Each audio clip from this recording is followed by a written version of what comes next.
Konnichiwa minasan, let's learn Japanese episode 21へようこそよろしくお願いします。久しぶりですね。3ヶ月ぐらいですね。Yeah, it's been a while, about 3 months, but we're back in the saddle. So, as I promised, from the episode 29 of Let's Read in Japanese, I am going to talk to you today about hodo.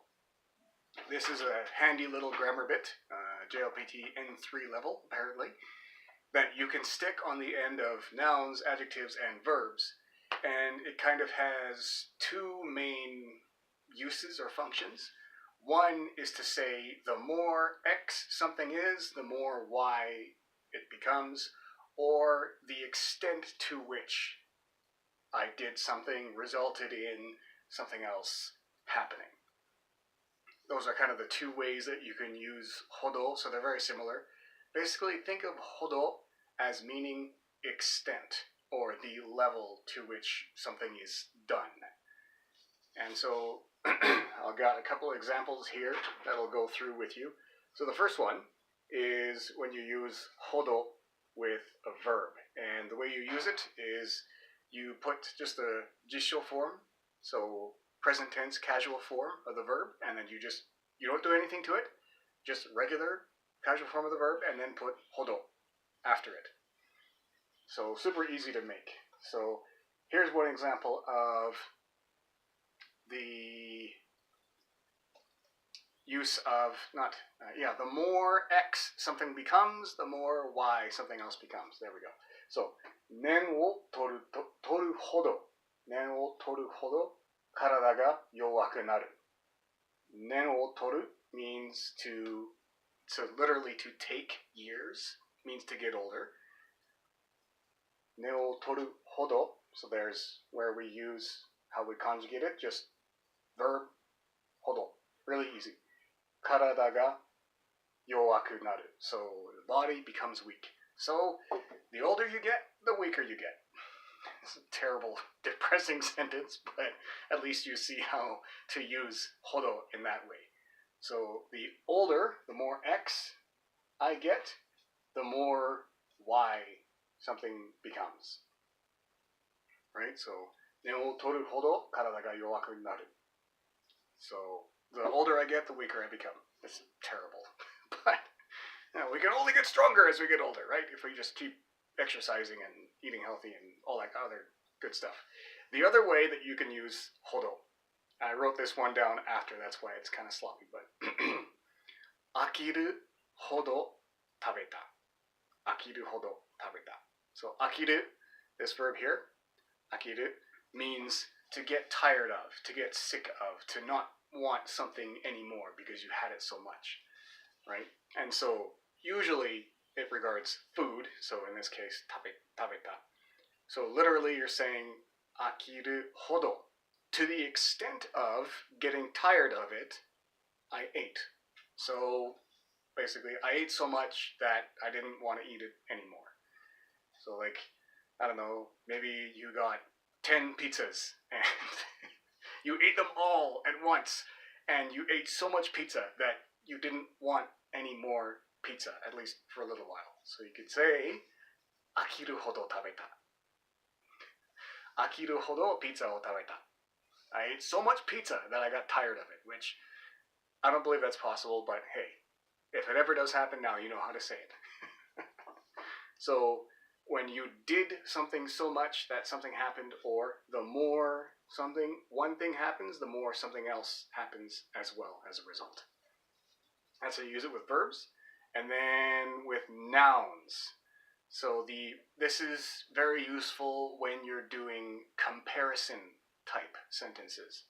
So maybe this is something a little brother or little sister might say. 私の部屋は姉の部屋ほど広くない。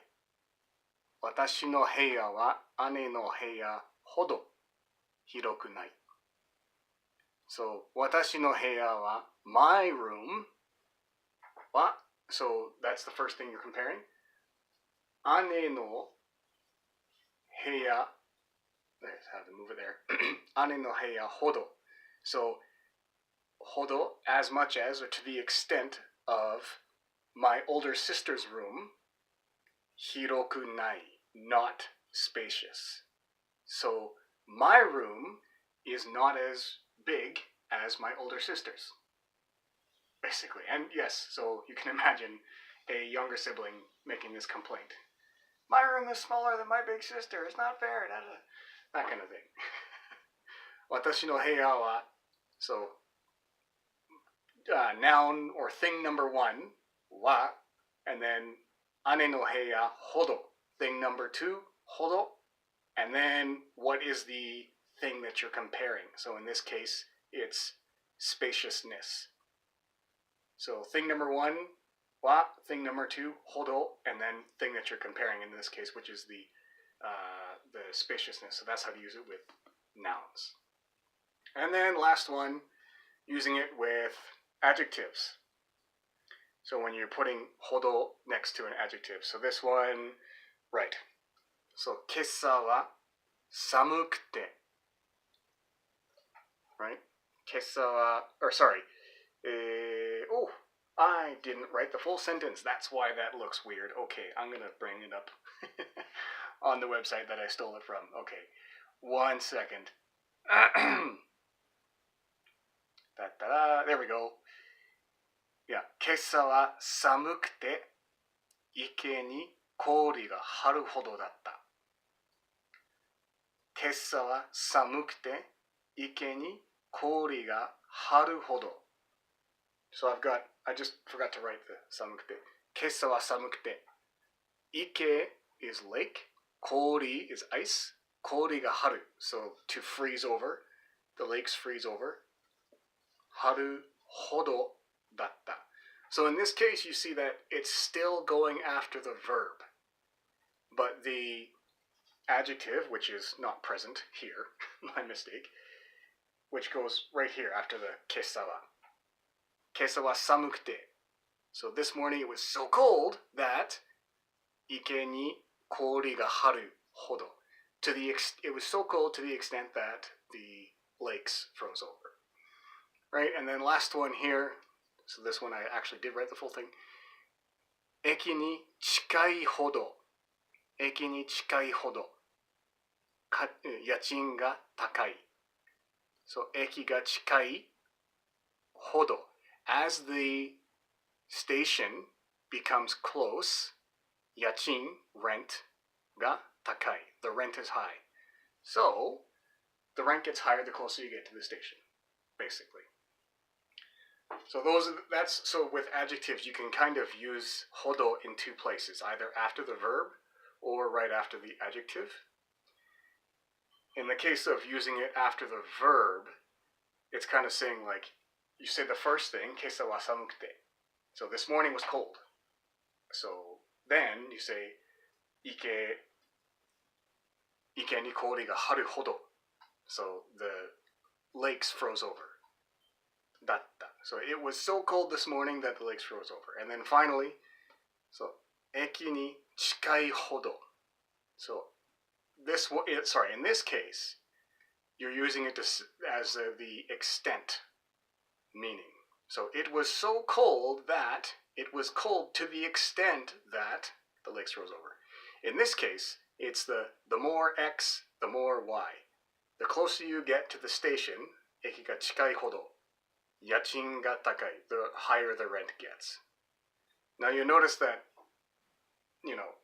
it's actually quite simple. 駅に近いほど. The station is close. 家賃が高い, the rent is high. Literally, that's what you're saying, exactly translated word for word. But you have to sort of understand the context, and that just comes with enough time and experience with the language. But that is it for today. That's ほど. So to the extent of, or the more you do X, the more Y happens. Those are the two ways that you can use ほど for sentences, for comparison, or explaining the result of continuing to do a certain action. Yeah. As always, thanks for watching. If you have any questions, let me know. I'll try to get to them. And see you next time. いつも見てくれてありがとうございます。今度もよろしくお願いします。じゃあね。Cheers.